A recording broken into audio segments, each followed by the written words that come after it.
Baik teman-teman sekalian, kita tutup dengan sebuah kisah yang kita rangkumkan insya Allah tentang masalah orang kalau bertakwa kepada Allah, Allah akan berikan kepadanya banyak sekali manfaat. Kisah ini teman-teman sekalian, kalau sudah ada yang pernah dengar, anggap insya Allah review ilmu. Kalau ada yang belum dengar, anggap insya Allah tambahan iman, gitu kan. Kisah ini saya berikan nama dengan kisah sebuah terong. Gitu kan. Ada seorang anak muda di Damaskus, di ibu kota Syria, di zaman tabi'in dulu. Pernah datang ke sebuah masjid namanya Masjid At-Taubah. Masjid At-Taubah ini zaman tabi'in ada. Ada seorang tabi'in masyhur di situ tinggal, jadi imam juga jadi alim, mengajar tiap hari. Anak muda ini datang lalu berkata, "Wahai imam," imam kalau kita kiai, "Wahai imam, saya datang dari luar Damaskus, ya, miskin, tidak punya apa-apa, tapi saya mau belajar agama. Boleh nggak saya numpang tinggal di masjid bersama anda? Saya bantu-bantu lalu saya hidup bersama anda, maksudnya makan minum bersama anda." Kata ya syekh itu, silahkan, nggak masalah. Tapi harus sabar, ya ikutin kehidupan saya, apa yang saya makan kau makan, apa yang saya minum kau minum. Kata anak muda ini, baiklah. Anak muda ini cerita, dia bilang setelah 3 bulan saya tinggal dengan syekh saya. Ternyata syekh saya ini orangnya sangat zuhud, luar biasa. Ada makanan makan, tidak ada makanan puasa. Dan hari ini sudah 3 hari kami puasa. Sahur dengan sebutir kurma segelas air, buka puasa juga begitu.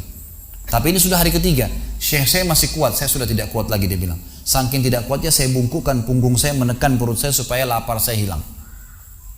Dalam keadaan begitu, syaitan datang menggacaukan pikiran saya sambil berkata, "Wahai anak muda," di benak saya terlintas, "sekarang sudah halal buat kau mencuri makanan. Kalau kau tidak curi makanan, kau mau makan dari mana?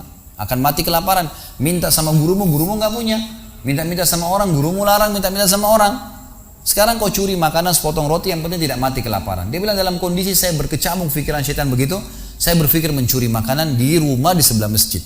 Zaman dulu teman-teman sekalian, dinding masjid tidak seperti kita sekarang ada tembok. Jadi zaman dulu tuh bisa dari tanah liat, atau kalau mau kuat, batang kurma ditebang atasnya, ditebang akarnya, ditancapin, lalu didempet-dempetin. Jadi dinding yang kuat. Dan rumah orang sama masjid berdempetan dindingnya. Dia naiklah dinding masjid, dari belakang masjid dia naik mau mencuri makanan. Di rumah yang pertama dia mau masuk mencuri di sebelah masjid, itu dia lihat ada 3 perempuan yang tidak tutup auratnya, lagi nunun kulit domba. Dia alihkan pandangannya karena dia tahu yang bukan mahramnya haram untuk melihatnya. Dan itu bukan tujuannya, dia ingin cari makanan. Dia pindah ke rumah kedua. Waktu dia pindah ke rumah kedua, dia lihat dari atas rumah, karena pakai pelapa-pelapa kurma, jadi kelihatan nggak ada orang, tapi ada bau masakan. Karena laparnya dia turun ke dalam, dia masuk ke dapur, ditemukan ada panci yang lagi dipakai masak dengan kayu bakar. Di dalamnya ada, waktu dia buka, air yang sedang direbus 2 buah terong yang sudah matang. Karena lapar sekali, diambil sama dia terong 1 lalu digigit. Sementara dia kunyah teman-teman sekalian, dia bilang, dia ceritakan nantinya, waktu saya sebentar kunyah dan sangat lapar, saya sudah buru-buru ingin menelannya, tapi tiba-tiba muncul ketakwaan saya pada Allah, muncul ketakutan saya pada Allah, kepatuhan saya sama Allah. Lalu saya berkata dengan diri saya, subhanallah, syaitan berhasil membuat saya melakukan 3 dosa sekaligus. Yang pertama, masuk rumah orang tanpa izin, dosa. Yang kedua, mencuri, mengambil terong itu. Dan yang ketiga, saya sedang memakan makanan yang haram. 3 dosa sekaligus. Maka dia bilang, tidak mungkin Allah membuat saya mati kelaparan karena meninggalkan yang haram. Karena Nabi Muhammad SAW sudah bersabda, "Man taraka sya'ni la abdalahu khairan min." Siapa yang meninggalkan sesuatu karena Allah, Allah akan gantikan yang lebih baik darinya. Lalu saya lempar gumpalan makanan terong itu ke lantai dapur tersebut, lalu saya kembali ke masjid. Dan masih ada pengajian, saya tidak bisa tangkap apa yang sedang dibahas karena laparnya. Waktu bubar pengajian, dia bilang, guru saya duduk di kursinya, saya pun duduk di tiang salah satu masjid. Ada satu orang tua di belakang masjid. Lalu masuklah seorang wanita dari pintu masjid bercadar, berbicara dengan guru saya sambil guru saya menundukkan pandangannya. Setelah itu guru saya mengangkat kepalanya lalu melihat ke arah saya dan memanggil, "Kesinilah muridku." Datanglah saya, kata anak muda ini. Lalu ditanya oleh guru saya, "Apa kau sudah menikah?"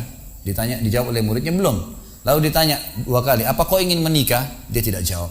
"Apa kau ingin menikah?" Tidak jawab. Sampai 3 kali, "Apa kau ingin menikah?" Dia tidak jawab. Lalu kata anak muda ini, "Wahai imam, wahai syekh, ya guru saya setelah Allah subhanahu wa ta'ala, hidup saya bergantung pada anda. Apa yang anda makan, saya makan. Apa yang anda minum, saya minum.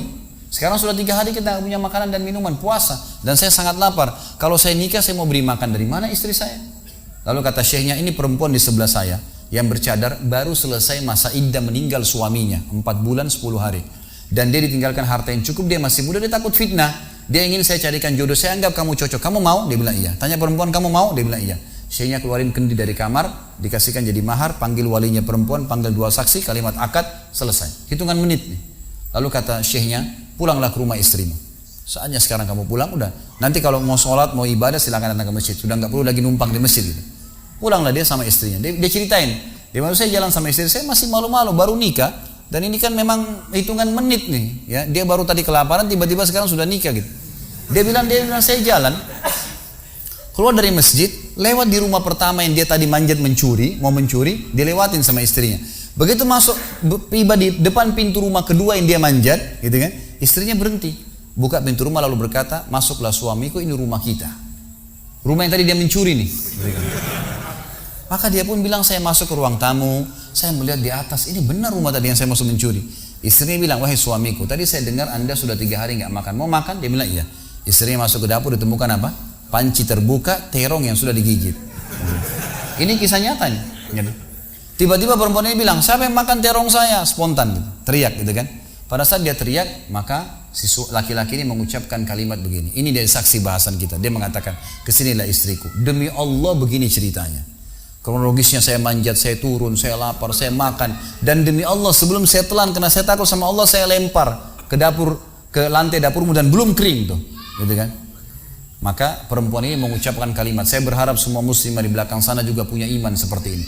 Kata para ulama, ucapan wanita ini perlu diukir dengan ukiran emas karena menandakan iman yang luar biasa. Kata dia, wahai suamiku, engkau meninggalkan segumpal makanan haram. Allah jadikan makanan itu, pancinya, rumahnya, pemilik rumahnya jadi milikmu sekarang. Allah bukan hanya hilangkan laparnya, makanannya dikasih, pancinya, rumahnya, pemilik rumahnya sekarang jadi milik dia. Orang yang bertakwa kepada Allah diberikan jalan keluar, teman-teman sekalian. Jadi bertakwalah sama Allah, hanya patuh dan tunduk kepadanya. Semua yang baik di mata Allah, semua yang buruk juga di mata Allah SWT. Dan jangan pedulikan urusan dunia ini, jalankan sesuai dengan apa yang Allah SWT inginkan. Allahu a'lam.